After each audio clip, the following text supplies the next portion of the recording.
ما زلت في دفاتري قصيدة،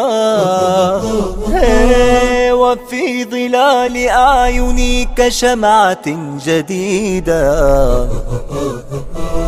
وفي ظلال أعيني كشمعة جديدة. ما زلت مثل وردة الربيع وحيدة. إريتريا يا جارة البحر ويا منارة الجنوب، إريتريا يا درة البحر ويا منارة الجنوب. بسم الله الرحمن الرحيم. الحمد لله رب العالمين، والصلاة والسلام على نبينا محمد وعلى آله وصحبه أجمعين. مشاهدي الأكارم، سلام الله عليكم ورحمته وبركاته. أهلا وسهلا ومرحبا بكم في حلقة جديدة من برنامجكم قضايا إريتريا. سنتناول في هذه الجلسة موضوع يتعلق بالشعب الإريتري المسلم وغير المسلم بدرجة كبرى، وكان حاصل منذ الستينات والسبعينات، منذ أن ولدنا وعرفنا أنفسنا، وهو قائم في بلادنا إريتريا، وحكم الزواج من النصرانيات. في هذه الحلقة سنناقش من هن النصرانيات، ومن هم أهل الكتاب، ولماذا سموا بأهل الكتاب، وهل هناك فرق بين أهل الكتاب وبين الأديان الأخرى من يعني الإلحاديين والوثنيين واللادينيين والبوذيين وغيرهم. ثم يعني تنوعت الآيات فيما يتعلق بأهل الكتاب، فتارة رب العالمين يقول لنا: ولا تنكحوا المشركين حتى يؤمنوا والعبد مؤمن خير من مشرك ولو أعجبكم، ولا تنكحوا المشركات حتى يؤمن ولأمة مؤمنة خير من مشركة ولا أعجبتكم. وتارة يقول لنا: ولا تمسكوا بعصم الكوافر. ومرة يقول لنا: اليوم أحل لكم الطيبات وطعام الذين أوتوا الكتاب حل لكم وطعامكم حل لهم والمحصنات من المؤمنات والمحصنات من الذين أوتوا الكتاب إذا آتيتموهن أجورهن محسنين غير مسافحين ولا متخذي أخدان. كل هذه الآيات وطريقة فهمها وكيف تتنزل على المسلم وكيف المسلم يفهمها، سنناقش هذا الموضوع مع ضيفي الحلقة الدكتور حسن سلمان، الداعية المعروف باسمكم جميعا، أرحب به. سندخل في النقاش مباشرة، لأن هذه قضية تهمنا كثيرا، سواء كان في داخل إريتريا أو في كل منطقة يوجد فيها إريتري، وبسبب لأن الإريتري متعرض للسفر والهجرة في بلاد غير المسلمين، فيتعرض لزواج من النصرانية. وما هي شروط الزواج من النصرانية إن قلنا أنها نصرانية أي من أهل الكتاب؟ ما هي هذه الشروط؟ هل المجال مفتوح لأن يتزوج المسلم بأي نصرانية تكون موجودة في الشارع؟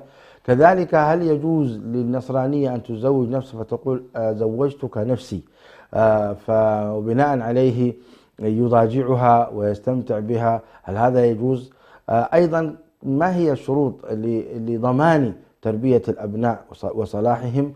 وما هي توجيهات الشريعة عامة في مثل هذه الأمور؟ كل ذلك سنناقشه إن شاء الله مع الشيخ حسن سلمان. يا مرحبا بالشيخ. أهلا وسهلا، مرحبا بك. نريد حقيقة مفهوم أولا أهل الكتاب، من هم؟ الحمد لله رب العالمين، والصلاة والسلام على رسول الله الأمين وعلى آله وصحبه أجمعين. أما بعد،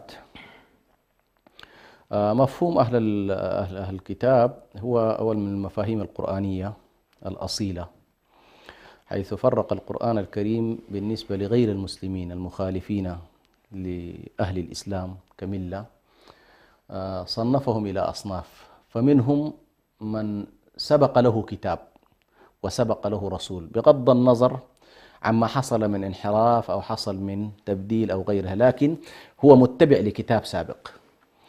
فهنا بشكل أساسي ينطبق على اليهود وعلى النصارى بشكل أساسي. فالنصارى مهما حصل فيهم من تحريف لكن ظلوا متبعين، يؤمنون بعيسى عليه السلام ويؤمنون بالإنجيل بالجملة، يقولون بأنهم أتباع عيسى وأتباع الإنجيل. كذلك اليهود أتباع موسى وأتباع التوراة. الصنف الثاني من المخالفين للإسلام هم من لم يكن لهم كتاب، من لم يكن لهم كتاب. هؤلاء يطلق القرآن عليهم تارة بالأميين، ويطلق عليهم تارة بالمشركين، المشركين. فكل من كان وثنيا أو كان من أهل عبادة الأصنام، عبادة النجوم، ليس له كتاب فهو مشرك، فهو مشرك. وبالتالي مصطلح أهل الكتاب ينطبق على من سبق له كتاب سماوي ويؤمن به بغض النظر عن التحريفات التي حصلت في هذا الكتاب. جميل. إذن أي جهة أو أي حزب أو أي طائفة نزل عليهم كتاب سماوي من الله سبحانه وتعالى فيسمون بأهل الكتاب وهم المعنيين. طيب، من أين جاءتنا لفظ نصرانية، نصراني، مسيحي؟ من أين جاءت هذه؟ مسألة طبعا الدين المنزل من الله سبحانه وتعالى لم ينسب إلى شخص أيا كان، فلا يقال محمدي بالنسبة لأهل الإسلام الرسالة الخاتمة، ولا يقال كذلك عيسوي أو موسوي ولا إبراهيمي ولا إبراهيمي. هذه الآن الترهات اللي قاعدين نسمعها لا تقال، لأن الله سبحانه وتعالى الدين الذي ارتضاه سماه الإسلام، هو الذي سماكم المسلمين. يا سلام. هو الذي سماكم المسلمين، والضمير هنا يعود إلى الله ولا يعود إلى إبراهيم. هو الذي سماكم المسلمين في سياق الآية، الضمير يعود إلى الله. في أصح قولي العلماء، في أصح قولي العلماء. خليك كده. فنلاحظ بأن مسألة المسيحية، مسألة النصرانية، هي عبارة عن التطور الذي حصل في إطار الديانة المسيحية أو الديانة التي نزل أو الرسالة التي بعث بها عيسى عليه السلام. فالفترة الأولى كانت هي الإسلام، كانت تسمى الإسلام، والدعوة من عيسى كانت إلى الإسلام، لأن الدين من آدم عليه السلام إلى آخر رسول هو كله إن الدين عند الله الإسلام. وهو توحيد الله عز وجل بالعبادة، توحيد الله سبحانه وتعالى والاستسلام له والانقياد له بالطاعة وكذا، واتباع الرسول الذي بعثه الله سبحانه وتعالى. بعد فترة سمي أو سمى أهل الكتاب أتباع عيسى أو أتباع موسى، سموا أنفسهم باليهود. قالوا، ولذلك القرآن يطلق عليهم هم الذين قالوا أنهم يهود، هم الذين قالوا بأنهم نصارى، فلا يطلق الله سبحانه وتعالى عليهم باعتبار أن هذا مسمى لهم. قالوا إنا نصارى، قالوا إنا يهود، فهذه القضية. فهم الذين سموا أنفسهم باليهود، هم الذين سموا أنفسهم بالنصارى، وهم الذين سموا أنفسهم بالمسيحيين نسبة إلى المسيح عليه السلام. لكن بالنسبة لنا مثلا نحن لا نسميهم بهذا الاسم، لأنهم حسب اعتقادنا ليسوا مسيحيين، يعني ليسوا حقيقة الآن ما انتهى إليه الأمر ليسوا مسيحية، يعني ليسوا أتباع المسيح خاصة في عقيدة التثليث. نعم. طيب جميل يا شيخ حسن. يعني إن قلنا نصارى لأن الله عز وجل سماهم أيضا، ناداهم وقالت اليهود والنصارى، وقالت اليهود والنصارى نحن أبناء الله وأحباؤه. نعم. فهو كأنه ما يسميه بما سموا أنفسهم به. جميل. على هذا. نعم. جميل. طيب شيخ حسن، يعني إذا قلنا نحن أن هذه أديان سماوية أنزلها الله عز وجل، يجر بنا الحديث أن نبين هل هذه الأديان السماوية لا تزال موجودة أو نسخت؟ نعم. وبماذا نسخت؟ ولماذا أصلا يعني نسخت؟ وإن كان الجواب أنها نسخت فلماذا نسخت؟ وما هو سبب نسخها؟ نعم. بس من باب التصحيح نحن خلينا نأكد على شيء واحد، الدين السماوي واحد، الدين السماوي الذي ننتسب إليه جميعا هو واحد. تختلف الشرائع، فيمكن أن نقول رسالات سماوية، يمكن أن نقول شرائع سماوية، لكن الأفضل أن نقول ديانة دين السماوي واحد وهو الإسلام.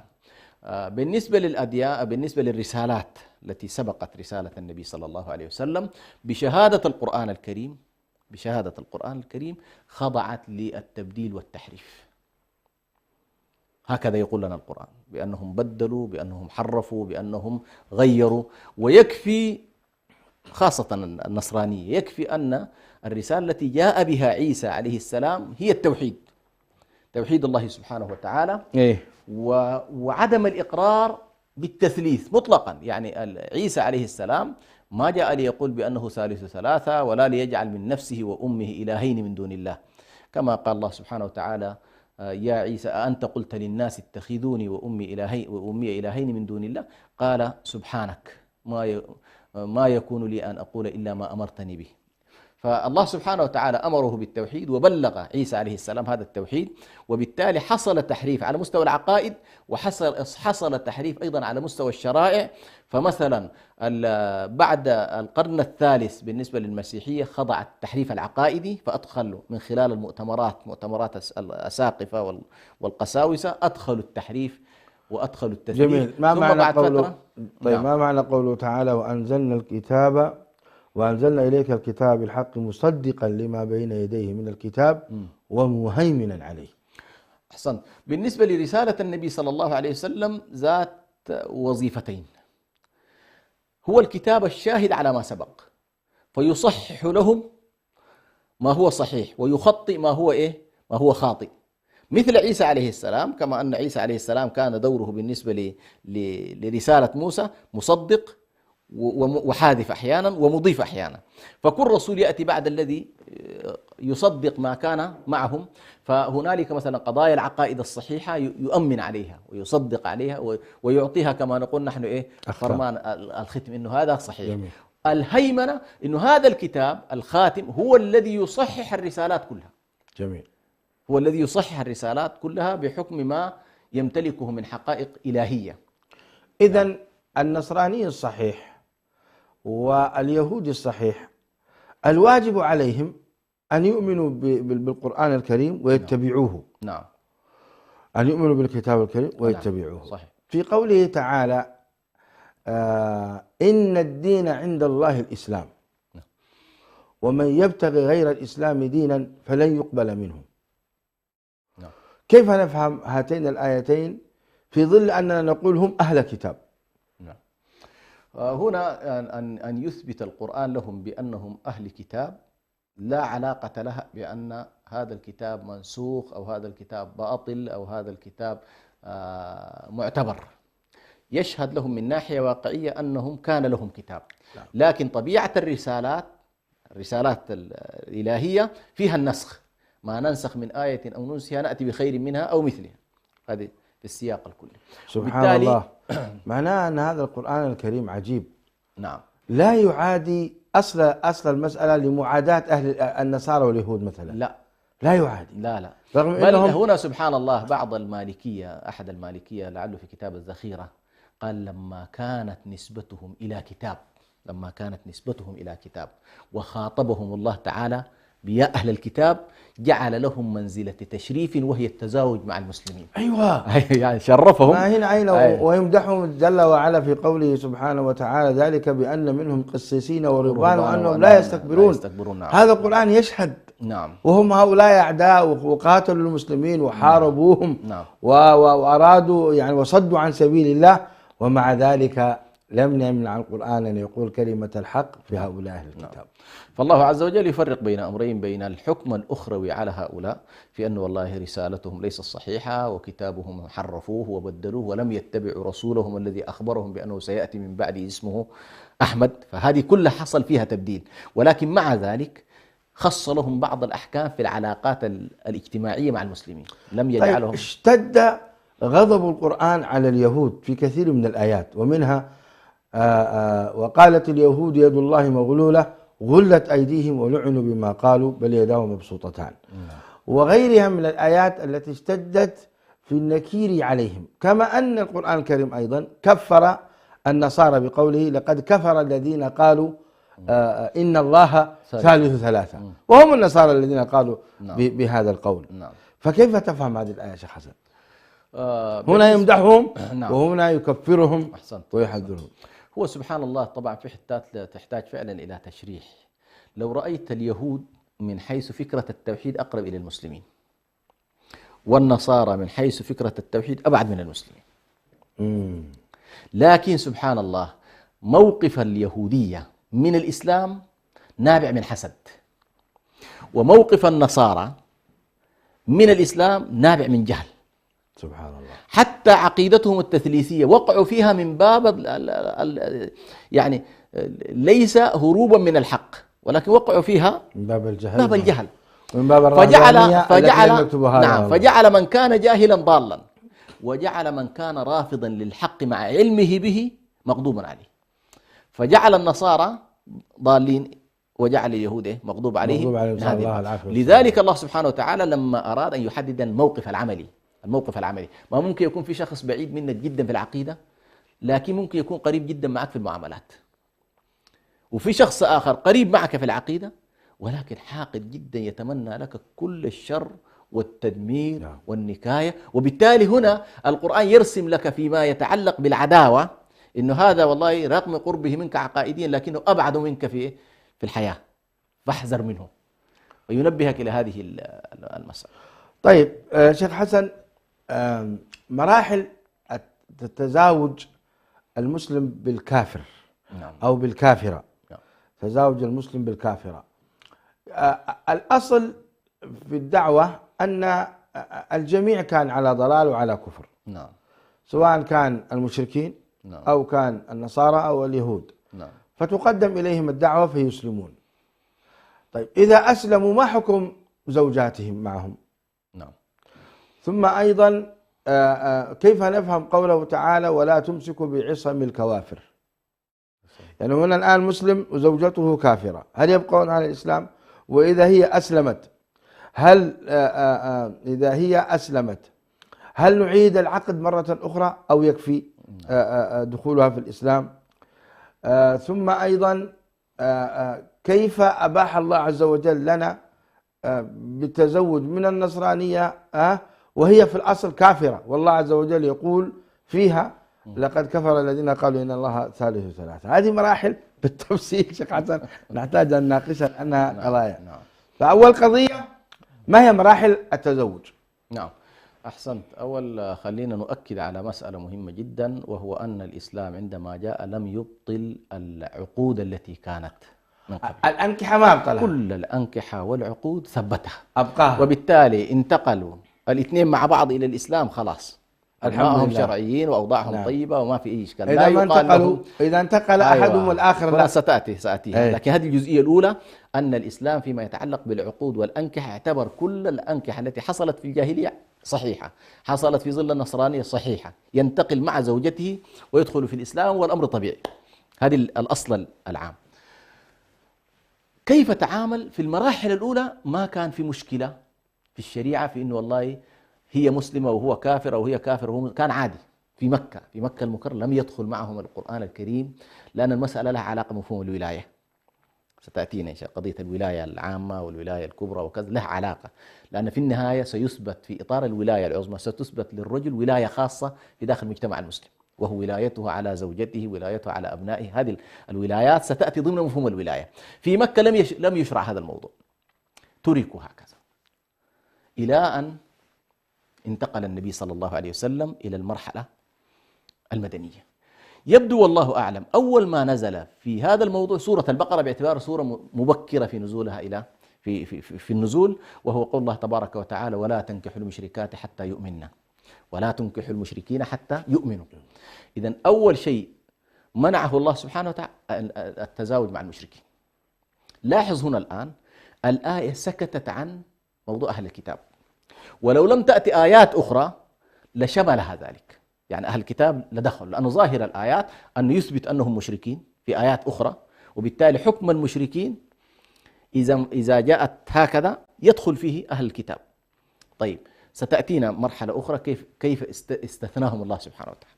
ففي المرحلة الأولى منع النكاح من المشركين، ووقتها كان التلاحم الحقيقي هو مع هؤلاء، الصدام المباشر كان منه، وربما حتى العامل العسكري قد يكون داخل على كل في هذا.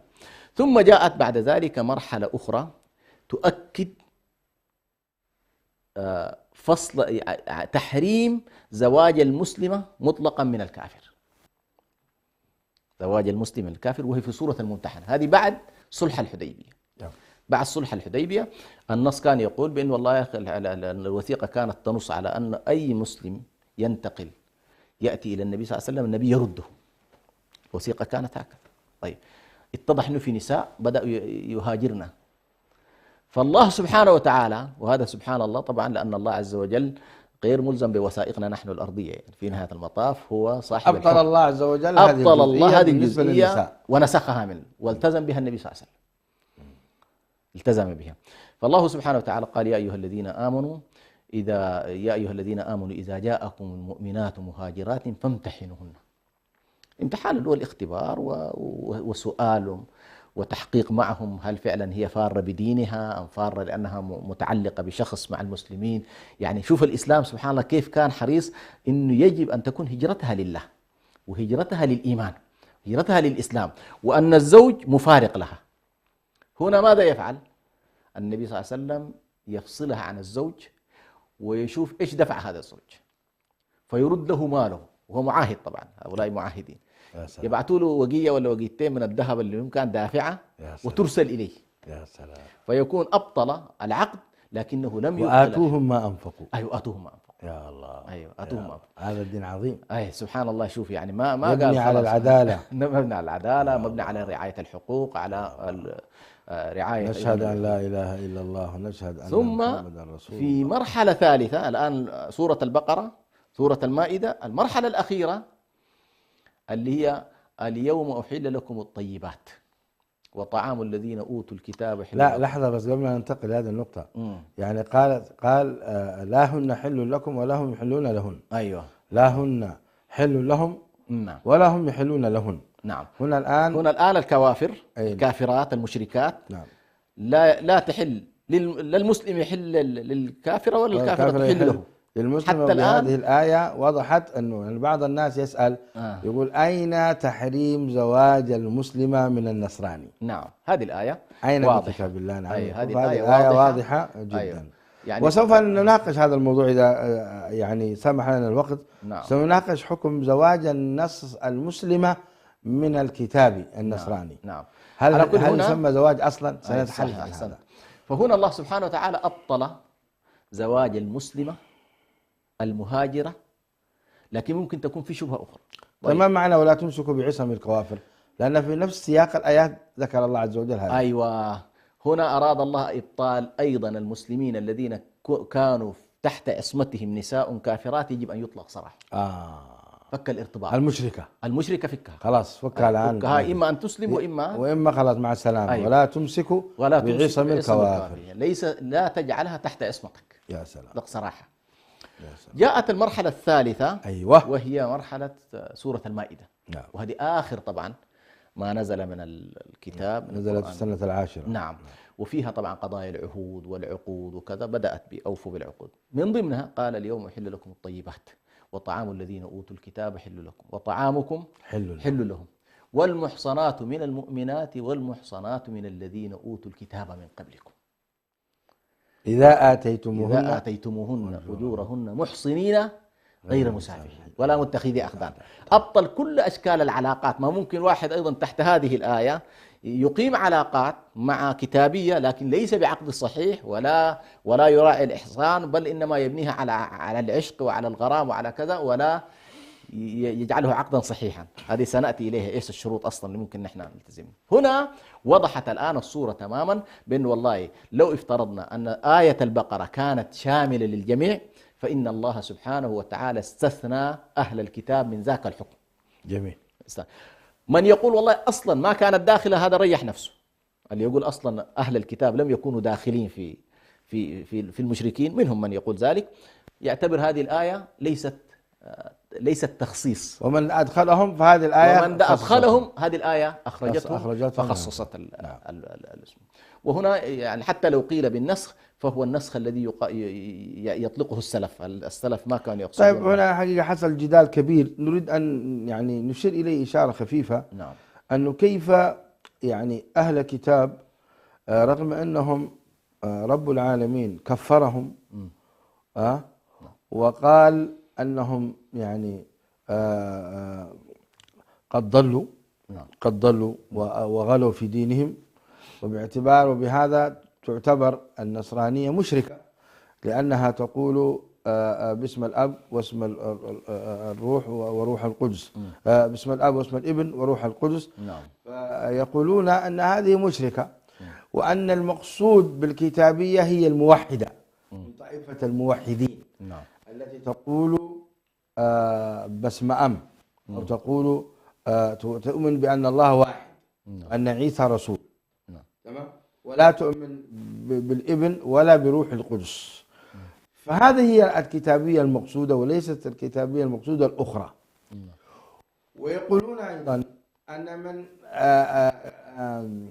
من ذبح الشاة وهو يقول باسم أم ولد منفس قدوس، ومن يقول باسم أم فقط، أن من قال باسم أم ولد منفس قدوس هذا ذبيحته لا تؤكل، ومن قال باسم أم فقط يعني قال بسم الله فهذا ذبيحته تؤكل. هذا حصل فيه نقاش وجدال كبير يا شيخ حسن، خلاصته فقط نريد حتى ندخل في موضوعنا موضوع النساء. على كل، أول مسألة التخصيص بأنه والله مقصود أهل الكتاب الزواج من الكتابيات في هذه الآية الموحدة، هي الموحدات، مسألة لا دليل عليها فيما أعلم، لا دليل عليها. القرآن الكريم أطلق هذا المسمى على الجميع، أطلقها على الموحد منهم وعلى غير الموحد. بل ربما لو جئنا إلى مفهوم أدق، القرآن يطلق غالبا في بعض الأحيان على الموحدين كان يطلق النصارى، لتجدن أقربهم مودة الذين قالوا إن نصارى. هذه يمكن بعضهم حملها على الموحدين منهم، أمثال النجاشي مثلا من هذه الطائفة. النجاشي لم يكن تثليثيا، اللي هو من طائفة الذين آمنوا والذين هادوا والنصارى والمجوس. أيوة نعم. فهذه، لكن مسمى أهل الكتاب، مسمى أهل الكتاب يطلق على اليهود الذي قال عزير ابن الله، وعلى اليهود الذي لم يقل عزير ابن الله. يعني لاحظ هنا اليهودية نفسها فيهم الموحدين وفيهم المشركين، جعلهم كتلة واحدة. هنا مهم جدا أن نوضح قضية. فرقت الشريعة بين النظرة العقائدية والتوصيف العقائدي لهم، وبين الحاضنة الاجتماعية وكيف يتم التعامل معها. جميل. هنا المجتمع أحيانا يكون والله فيه تعدد ديني. جميل. إذن الله قصدهم، قال يا أهل الكتاب، أيوة، هم هؤلاء المشركين نفسهم هم الذين سماهم الله عز وجل أهل الكتاب، والله عز وجل أنزل عليهم له الحق أن يستثني من شاء. أحسن. حتى لو كانوا مشركين، حتى لو كانوا فيه ما فيهم، له الحق أن يستثني من شاء الله سبحانه وتعالى في هذا الموضوع. طيب شيخ حسن، الشريعة تحثنا أن نتزوج من ذات الدين. قال عليه الصلاة والسلام تنكح المرأة لأربع: لجمالها ولمالها ولحسبها ولدينها، فاظفر بذات الدين تربت يدك. نعم. فاظفر بذات الدين تربت يدك. وهذه ليست ذات الدين، نعم، هذه كتابية. نعم. هذا السؤال الأول. السؤال الثاني: هل هناك كتابية عفيفة فعلا في هذا الزمن؟ هذا السؤال الثاني. نعم. وما هي شروط؟ أحسنت. هو صراحة أي حكم تشريعي إذا لم نأخذه في سياقه أحيانا ونبتره قد يسبب لنا إشكال. هذه نظرتي أنا يعني مثلا المسلمين وهم مستضعفين ما أمرهم الله أن يتزوجوا من أهل الكتاب. مثلا بعد أن وصلت دولة الإسلام الجزيرة العربية وغطت، وصار النظام السياسي إنجازته هو للمسلمين، صارت الهيمنة والغلبة لمن؟ للمسلمين. نزلت في هذه اللحظة، صار أهل الكتاب مستضعفين، صاروا مستضعفين. نعم. في هذه اللحظة جعل البيئة الدعوية بحيث والله لا نسكر الأبواب على الناس، فكأنما حتى الزواج يتحول إلى حالة إيه؟ حالة دعوية تصل مع الطرف الآخر لتحاوره، لتأخذ معه، لتعطي معه، وتبني معه التعايش السلمي. تبني معه التعايش السلمي. يعني أنت لا يمكن تقول له والله لا أزاوجك، لا أكلك، لا أشاربك، لا. طيب كيف يعيش معك يا شيخ؟ وأنت جعلتني أهل ذمة، ما أنت خطيتني في خانة أهل الذمة، وإنه أنا في داخل هذا المجتمع معك موجود. طيب ماذا أفعل؟ القرآن قال لك يا أخي هات بناتك. أيوه عادي، هات بناتك، استطيع أتزوج منك. طيب ممكن تقول لي والله يا أخي ليش والله نحن نتزوج منهم وما نزوجهم؟ واحد من المناضلين في الجبهة الشعبية وبعدين التحق اسمه أدحنهم قال لي ليش أنتوا تتزوجوا مننا وما تزوجون؟ هذه إشكالية على كل ترد على الناس. لكن خلينا الآن نمشي في جزئية إنه والله كانت ضمن سياق، كانت ضمن جميل. السياق. طيب كان ضمن السياق، هذا معناه أنه السيطرة والهيمنة كانت للمسلمين. نعم. طيب هل كان الزواج نعم. من الكتابية عنوة لا. أم كان فيه يعني شروط نعم. واحترام المواثيق نعم. وإعطاء الحقوق والزواج من بولي؟ حول هذا حدثنا يا شيخ حسن، ما هي حقوق النصرانية في الزواج؟ بكلمة واحدة، كل الشروط المشترطة في المسلمة يشترط في الكتابية. عجبا. الولي، الشهود، الإشهار، الإعلان، الصداقة، كل ما يتعلق بأنه والله ما يفرض للمسلمة يفرض لله. فقط اشترط، وهذه مشترط أيضا في المسلمة، لكن في الكتابيات قال لك لا بد أن تكون هذه المرأة عفيفة. والعفة هنا حتى ما يذهب بنا، العفة هي المرأة يعني ليست التي لم ترتكب محظور أو لم يقع منها فاحشة، لا، ليست هذه، اللي هو المعلنات للفواحش. هنالك من أهل الكتاب من هي مستورة الحال، من هي مستورة الحال، وتعرف بين قومها بأنها إيه؟ عفيفة. أنها عفيفة. أيوة. تعرف بين قومها والأخرى تعرف بأنها فاجرة ماجنة، لا ترد يد لامس. أيوة. لا ترد يد لامس. حتى عند أهلها يقال عنها هذه والله رافع الراية. نعم. هذه مثلا، هذه لا، هذه خرجت منها. لكن هذه المستورة الكتابية كالمسلمة المستورة، ربما تكون وقعت في خطأين وكذا. نعم. في ستر وهي نادمة وهي نعم. أحسنت، هي يطلق عليها هذه. وبالتالي هذا الأصل فيها العفة. الأصل فيها العفة. تمام. نتعامل معها بهذا الشكل. طيب أنا بنيت علاقة معها وهي عفيفة، وهكذا أنا يصور لي أنها عفيفة. كيف تبني علاقة معها شيخ حسن؟ لا خلاص، نحن نقول دايرين نبني علاقة زواج. أي علاقة زواج. في بنائك لعلاقة الزواج ستبدأ بالتعارف وستبدأ بكذا. هنا لا يسمح لك الشارع بأن تتجاوز أهلها. نفس الطريقة المسلمة إنه يقول لك والله لا زواج إلا بولي، الكتاب لا زواج يعني فانكحوهن بإذن أهلهن عام. نعم، على الكل. على الكل للمسلم وللكافر. للمسلم والكافر. تذهب لولي أمرها الكافر. نعم. وتطلب منه يد ابنته النصرانية أو الكتابية. أيوة. وهنا إذا امتنع الولي لأسباب دينية، الحاكم يتدخل. إذا هو أرى والله ما يريد يعطيك لأسباب على كل، وهي راقبة، هي ما عندها مشكلة، فيجوز لها أن ترفع لسلطان المسلمين، مع أنه سبحان الله فقها سلطان المسلمين أو المسلم بشكل عام لا يكون ولي لابنته الكافرة مثلا، لاحظ هنا. لكن أعطى الله سبحانه وتعالى الكافرة هذه ولايتها لمن؟ لوليها. سبحان الله. لولي، فلا تتجاوزها. لأنك أنت في نهاية المطاف قاعد نقول نحن طيب وإذا أعطاها وتزوج، يعني معناه أن أباها يحق له أن يحضر الزواج، ويمسك عقد بنته وكل شيء والشهود، وممكن يكون الشهود من ويأكلون ويشربون، هذا كله خلاص حالة اجتماعية انفتحت الآن الأسر على بعضها البعض. هنا لا بد أن تكون الصورة أثناء الزواج واضحة للطرف الآخر اللي هو الطرف المسيحي، وهو عندما يقر الإسلام الزواج من أهل الكتاب يعطي الولاية للرجل ويعطي الأبناء ينسبون إلى أبيهم ديانة. جميل. فمن البداية تكون الصورة واضحة، ديانة يعني واسما. أيوة، ديانة واسما. فلا بد أن يقال لها هذه الصورة تكون واضحة معك، أنه أنا سأتزوج لكن الأبناء ينسبوا إلى ديانتي. لأن الإسلام ينسبهم إلى أفضل الديانتين. ما أحيانا ممكن تكون هي المسلمة وهو هو الكافر.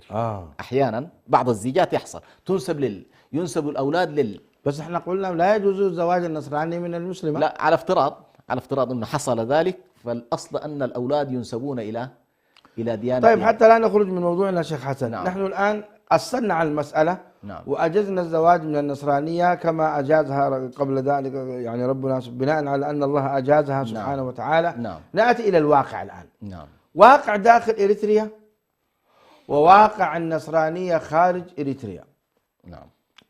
في إريتريا النصارى في بلادنا يعني معظم البيوت فيهم عفة. نعم، محافظين. نعم بصراحة. أيوة صحيح.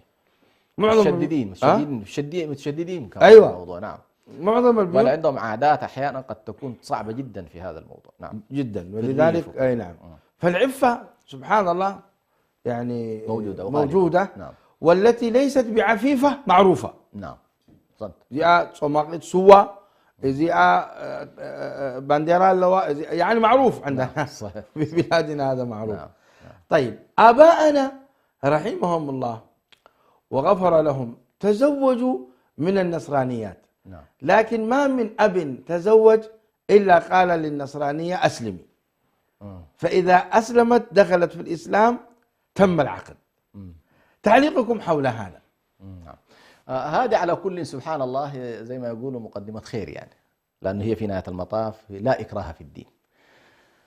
فربما أراد هذا الشخص أن يستفيد من ظاهرة الحب، أحيانا قد تنشأ حالة تعلق، حالة حب، فهو يريد أن يدخلها في الإسلام قبل أن يعقد عليها.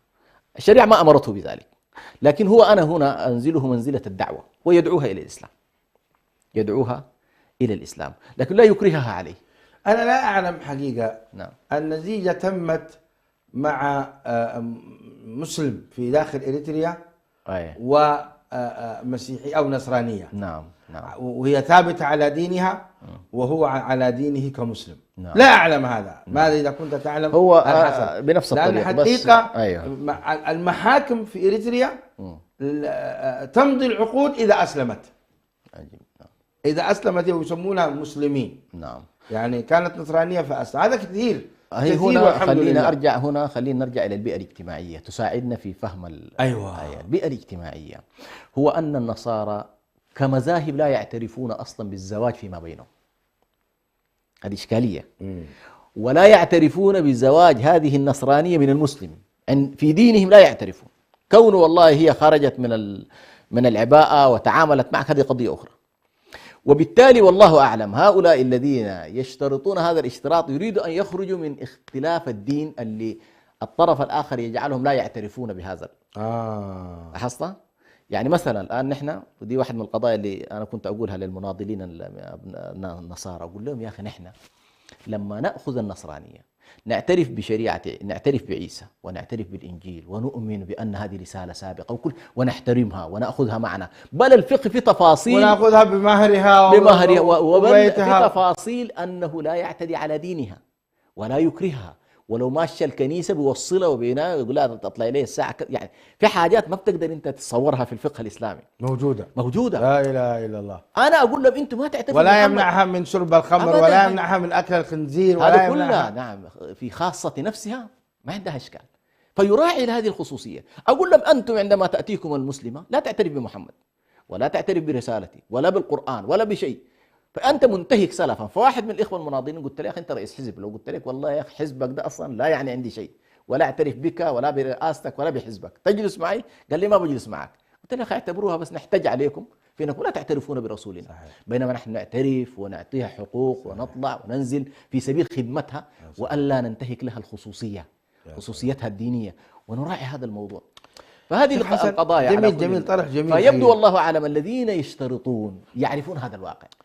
يعني سبحان الله يا شيخ حسن، الزواج من النصرانية في بلادنا حتى ولو أسلمت ثم حصل منه بناء أسر. نعم في الحقيقة صحيح، حصل منه بناء أسر. صحيح. نصارى بلادنا زوجوا بصراحة آباءنا. نعم. ونساؤهم أيضا قمنا بتربية أبنائنا تربية حقيقة. يعني لو سردنا الآن مثلا فلان أمه كانت نصرانية وفلان، وهم أبطال وهم رجال وقيادات حقيقة عالية جدا. صحيح. إذا كان حقيقة إباحة الله عز وجل الزواج من النصرانية في مجتمع إريتري مثل مجتمع إريتري بالغ الحكمة. كان بالغ الحكمة. نأتي الآن إلى النصرانيات في أوروبا والوضع الواقع الآن. هل كل أوروبية نصرانية؟ وهل كل نصرانية أوروبية؟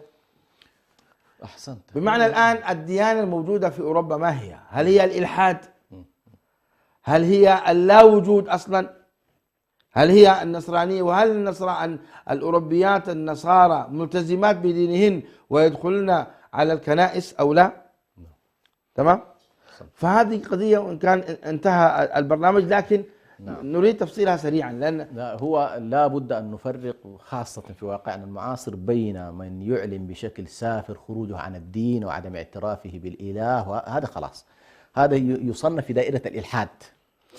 لكن في أوروبا أصل آبائها نصارى. أصل آبائها نصارى، هويتها ممكن نصرانية، لكن ما دام أنك عرفت أنها أصلا لا تؤمن بالله ولا تدين بالمسيحية ولا تلتزم حتى بشريعتها اللي هي تعتبر نفسها مسيحية، هؤلاء من الصعب جدا أن نقول يسري عليهم أحكام النصرانية. فمن عرفها بالإلحاد فهي مشركة وهي كافرة، والله عز وجل أمرك هؤلاء لا لكن امرأة ملتزمة بكنيستها، ملتزمة بقساوستها، بالأحكام المسيحية حقها، هذه لأنه في قواسم مشتركة بينك وبينها أن تستطيع تتفاهم.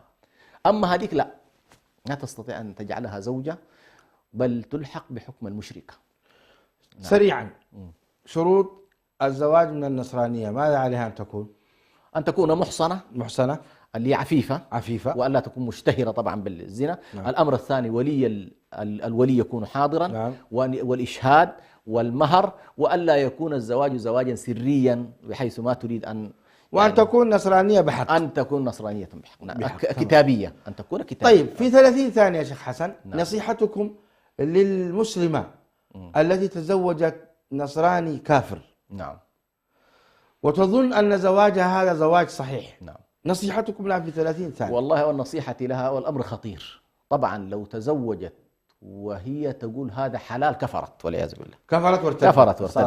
إذا ترى أنه هذا أن تتزوج، بعضا تتبنى العلمانية وتظن نفسها خلاص يعني تحررت من الدين، لكن بعضهن يقعن في هذا الموضوع جهلا.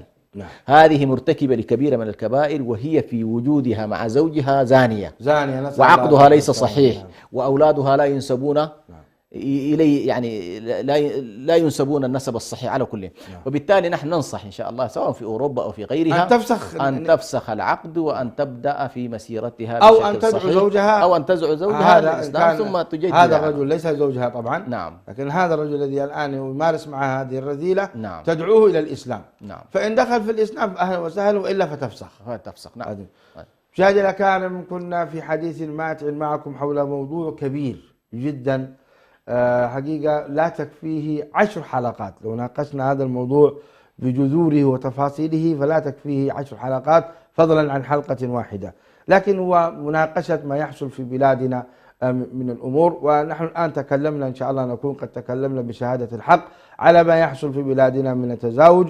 وفي الجملة ننصح أن المسلم يتزوج بأخته المسلمة قدر المستطاع، وإن حصل وجود، وخصوصا مشاهدينا الكرام، خصوصا أخواتنا اللاتي دخلنا في الإسلام، أخواتنا اللاتي دخلنا في الإسلام وهن بحاجة جدا إلى الزواج، الواجب على المسلمين الإريتريين المسارعة في تحصينهن وإثباتهن على دين. هذه قضية كنا مفترض نناقشها يا شيخ حسن، ما ناقشناها، ولذلك قلت لكم الموضوع كبير، موضوع فقط هؤلاء الأخوات اللاتي يسلمن سواء كان في داخل إريتريا أو في خارجها، ويجدنا يعني العداوة الشديدة من أهلهن، هؤلاء وضعهن صعب جدا، ولذلك نحتاج حلقة خاصة بخصوصهن. نسأل الله تعالى لنا ولكم التوفيق والسداد، وأن يتقبل منا ومنكم الصيام والقيام، وأن يهدينا للحق ويهدي بنا، إنه جواد كريم. وصلى الله وسلم وبارك على نبينا محمد وعلى آله وصحبه أجمعين، والسلام عليكم ورحمة الله وبركاته. إريتريا يا جارة البحر ويا منارة الجنوب، إريتريا يا درة البحر ويا منارة الجنوب.